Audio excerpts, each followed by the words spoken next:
Pernah nggak sih kamu merasakan momen ini? Gaji baru saja turun, rasanya lega, dompet terasa penuh, hati tenang.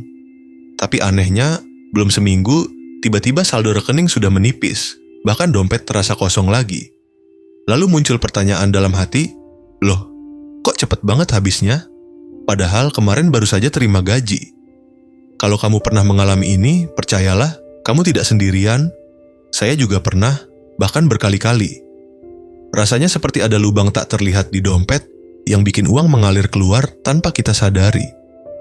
Masalah ini makin terasa berat di kondisi sekarang. Harga-harga naik, dari sembako, bensin, sampai biaya sekolah anak. Gaji memang masuk, tapi daya belinya terasa makin kecil. Yang tadinya cukup buat sebulan, sekarang rasanya hanya cukup buat 2 minggu. Dan di tengah tekanan ini, sering muncul rasa lelah, bingung, bahkan kadang kecewa sama diri sendiri. Kenapa ya? Uang saya nggak pernah cukup? Salah saya di mana? Saya tahu ini bukan hanya tentang angka di rekening. Lebih dalam dari itu, ini menyangkut perasaan aman. Sebab ketika dompet cepat tipis, rasa cemas ikut tumbuh. Pikiran mulai berandai-andai, kalau ada kebutuhan mendadak, gimana? Kalau ada keluarga yang sakit, bagaimana? Dan perlahan-lahan, tanpa kita sadari, cemas itu bisa merenggut fokus kerja, menggerus semangat, bahkan bikin kita kehilangan rasa syukur. Di video ini, saya ingin mengajak kamu untuk berjalan bersama saya, menyelami kenapa hal ini bisa terjadi. Kenapa dompet kita cepat tipis padahal gaji baru saja turun? Bukan dengan teori rumit atau angka-angka yang bikin pusing, tapi lewat cerita nyata, pengalaman pribadi, dan refleksi sederhana yang mungkin juga kamu alami. Karena saya percaya, dengan memahami akar masalahnya, kita bisa mulai menemukan cara untuk memperbaiki pola, mengubah kebiasaan, dan perlahan menumbuhkan rasa tenang dalam keuangan kita. Saya masih ingat jelas satu momen yang cukup menampar saya beberapa tahun lalu. Waktu itu gaji baru saja masuk, saya senyum-senyum sendiri karena merasa tenang. Di kepala sudah ada rencana, bayar listrik, cicilan motor, belanja bulanan, lalu sisanya bisa dipakai buat makan enak atau sekadar jajan kecil-kecilan. Tapi entah kenapa, baru lewat beberapa hari, saya kaget waktu buka aplikasi rekening. Angka yang tersisa tinggal sedikit, bahkan nyaris tidak cukup untuk bertahan sampai akhir bulan. Saya sampai bolak-balik hitung, takut salah lihat, tapi memang begitu kenyataannya. Rasanya campur aduk. Malu sama diri sendiri, bingung, sekaligus panik. Padahal, saya merasa nggak beli barang aneh-aneh, nggak foya-foya. Tapi nyatanya uang hilang begitu cepat. Saat itu, saya bahkan sempat berpikir, mungkin memang gaji saya yang terlalu kecil. Hari-hari berikutnya, saya coba mengingat satu persatu pengeluaran. Ternyata masalahnya bukan hanya di gaji yang pas-pasan, tapi juga di kebiasaan saya sendiri. Saya terbiasa langsung belanja tanpa perhitungan, lihat diskon, langsung ambil, ada ajakan nongkrong, langsung iya. Saya merasa, toh baru gajian, masih banyak uang. Dan kebiasaan kecil ini menumpuk, tanpa terasa jadi kebocoran besar di dompet saya. Pernah suatu kali, saya datang ke minimarket hanya untuk beli sabun. Tapi akhirnya keluar dengan kantong plastik penuh, camilan, minuman, bahkan barang yang sebenarnya tidak saya butuhkan. Rasanya menyenangkan saat itu, tapi begitu ingat tagihan listrik yang belum dibayar, kepala langsung pening. Yang bikin lebih berat adalah rasa bersalah. Saya merasa gagal mengatur diri sendiri. Dan yang paling saya takutkan, kalau ada kebutuhan mendadak, misalnya keluarga sakit, atau ada biaya sekolah tambahan, saya sudah tidak punya cadangan sama sekali. Dari situ, saya mulai sadar, masalah dompet cepat tipis ini bukan sekadar karena harga barang naik atau gaji yang kecil. Ada pola pikir dan kebiasaan yang harus saya hadapi. Pola yang selama ini berjalan otomatis tanpa saya sadari. Perlahan-lahan, saya mulai belajar mengamati diri sendiri. Saya catat pengeluaran meski awalnya malas. Saya coba bedakan mana kebutuhan, mana keinginan, dan yang paling penting, saya mulai bertanya ke dalam diri, kenapa saya begitu mudah mengeluarkan uang, bahkan untuk hal yang tidak penting? Ternyata, ada perasaan ingin terlihat cukup di mata orang lain. ada dorongan kecil untuk memberi hadiah pada diri sendiri setelah bekerja keras. Semua itu manusiawi. Tapi kalau tidak dikendalikan, justru jadi jebakan.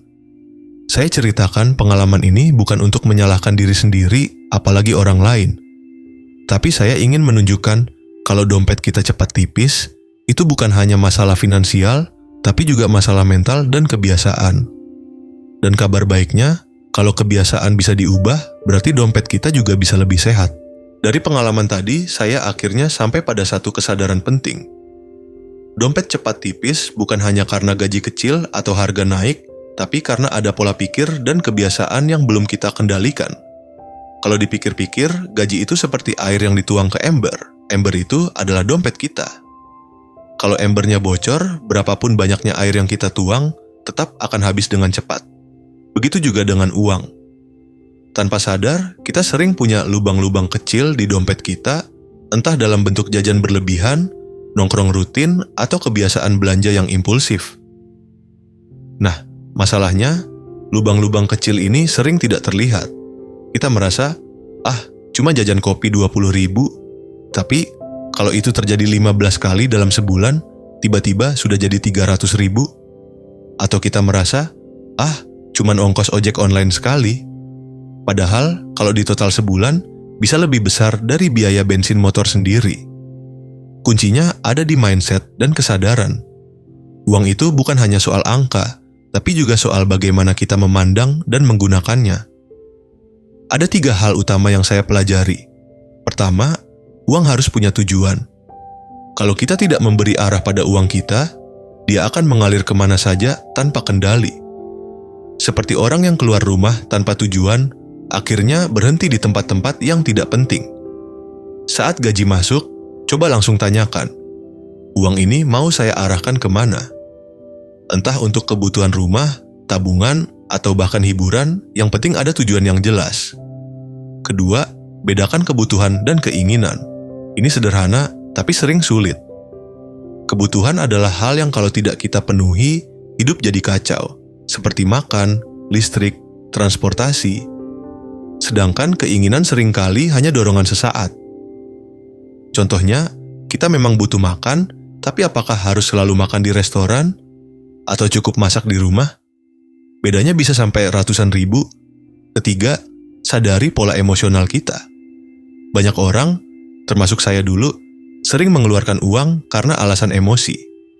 Stres, lalu belanja online, lelah, lalu jajan, ingin dihargai, lalu traktir teman. Semua itu memberi kepuasan sesaat, tapi setelah uang habis, rasa cemas justru lebih besar. Mengamati emosi ini penting karena kadang kita bukan butuh belanja, tapi butuh istirahat atau sekadar ngobrol. Kalau kita perhatikan, konsep ini tidak rumit, tapi memang butuh latihan.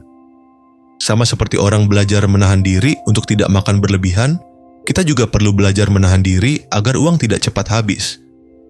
Saya kasih contoh nyata. Ada seorang teman yang gajinya 2 kali lipat dari saya, tapi setiap bulan dia selalu mengeluh uangnya habis duluan. Kenapa? Karena setiap kali gajian, dia langsung beli barang-barang baru, baju, gadget, atau nongkrong hampir tiap malam. Sementara ada juga teman lain yang gajinya bahkan lebih kecil dari saya, tapi dia bisa menabung dan punya dana darurat. Bedanya bukan di nominal gaji, tapi di cara mereka mengarahkan uang. Jadi, kalau dompet kita cepat tipis, jangan buru-buru menyalahkan gaji atau keadaan. Memang benar, ekonomi sedang sulit, harga-harga naik. Tapi di tengah situasi itu, ada ruang kecil yang tetap bisa kita kendalikan. Kebiasaan, dan pola pikir kita sendiri. Karena kalau kita menunggu keadaan ekonomi membaik dulu, bisa-bisa kita tidak pernah mulai belajar. Justru di masa sulit inilah kita diuji untuk lebih bijak.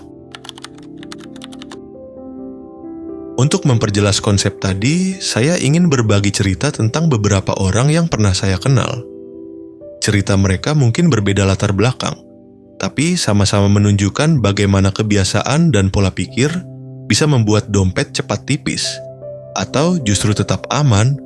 Tokoh pertama, Mistia, karyawan kantoran. Setiap awal bulan, Mistia selalu terlihat ceria, gajinya lumayan, cukup untuk kebutuhan sehari-hari. Tapi masalahnya, setiap kali gaji masuk, dia punya kebiasaan balas dendam. Seminggu pertama, dia makan di restoran hampir setiap hari. Belanja baju online karena merasa pantas menghadiahi diri sendiri setelah bekerja keras. Nongkrong bareng teman hampir tiap malam. Rasanya menyenangkan. Tapi begitu masuk minggu ketiga, wajahnya mulai muram.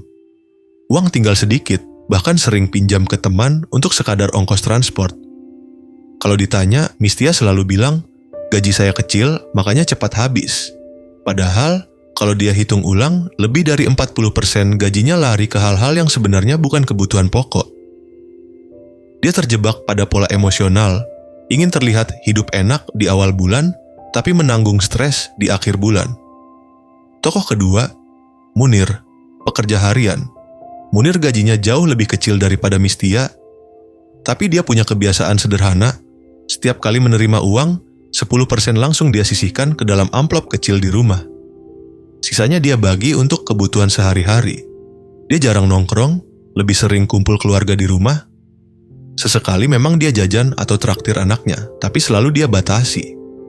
Hasilnya, meski penghasilannya kecil, Munir punya tabungan darurat, bahkan bisa membantu keluarganya ketika ada yang kesulitan. Kalau ditanya bagaimana caranya, jawabannya sederhana. Saya nggak mau uang saya habis tanpa arah. Lebih baik saya nikmati sedikit-sedikit, tapi tenang, daripada boros di depan lalu pusing di belakang. Tokoh ketiga, Luluk, ibu rumah tangga. Luluk tidak punya gaji bulanan sendiri, tapi dia memegang kendali keuangan rumah. Suaminya memberi uang belanja, dan Luluk yang mengatur semuanya. Awalnya, setiap kali belanja ke pasar atau supermarket, dia tergoda membeli banyak barang karena ada promo atau diskon. Hasilnya, dompet cepat habis, bahkan kadang kebutuhan pokok justru terlewat. Tapi setelah belajar mencatat pengeluaran, Luluk mulai sadar, promo itu sering membuatnya membeli barang yang sebenarnya tidak penting. Akhirnya, dia membuat daftar belanja ketat sebelum berangkat. Kalau ada barang di luar daftar, dia tahan diri. Lama-lama, uang belanja jadi cukup, bahkan bisa disisihkan untuk kebutuhan lain. 3 cerita ini menggambarkan hal yang sama. Dompet cepat tipis bukan hanya soal nominal gaji, tapi soal arah dan kontrol. Mistia punya gaji lumayan, tapi karena tidak punya kendali, uangnya habis begitu saja. Munir punya gaji kecil, tapi dengan disiplin sederhana, dia bisa lebih tenang. Luluk awalnya boros karena tergoda emosi, tapi setelah sadar pola belanjanya, dia bisa mengubah keadaan. Kalau kita refleksikan, mungkin kita juga pernah berada di posisi Mistia, Munir, atau Luluk. Kadang kita merasa cukup, tapi ternyata boros. Kadang kita merasa kecil, tapi bisa lebih teratur. Kuncinya bukan di angka, tapi di sikap kita terhadap uang. Cerita-cerita ini juga mengingatkan saya bahwa perubahan itu mungkin. Tidak peduli seberapa besar atau kecil gaji kita, selalu ada ruang untuk memperbaiki kebiasaan. Selalu ada cara untuk membuat dompet lebih aman meski ekonomi sedang sulit. Sekarang, coba kita berhenti sejenak. Ambil napas dalam-dalam, lalu tanya ke diri kita masing-masing. Kenapa dompet saya cepat tipis? Sebenarnya, apa yang terjadi? Pertanyaan ini sederhana, tapi sering kita hindari. Kita lebih mudah menyalahkan keadaan. Harga naik, ekonomi sulit, gaji kecil. Semua itu memang nyata. Saya pun merasakannya. Tapi, di luar faktor eksternal itu, ada bagian kecil dalam diri kita yang sering luput dari perhatian, kebiasaan, pilihan, dan pola pikir. Saya ingin mengajak kamu untuk benar-benar jujur pada diri sendiri. Coba renungkan beberapa hal ini. Apakah setiap pengeluaran yang saya lakukan benar-benar perlu, atau hanya sekadar mengikuti keinginan sesaat? Apakah saya sering membeli sesuatu hanya karena diskon, bukan karena butuh?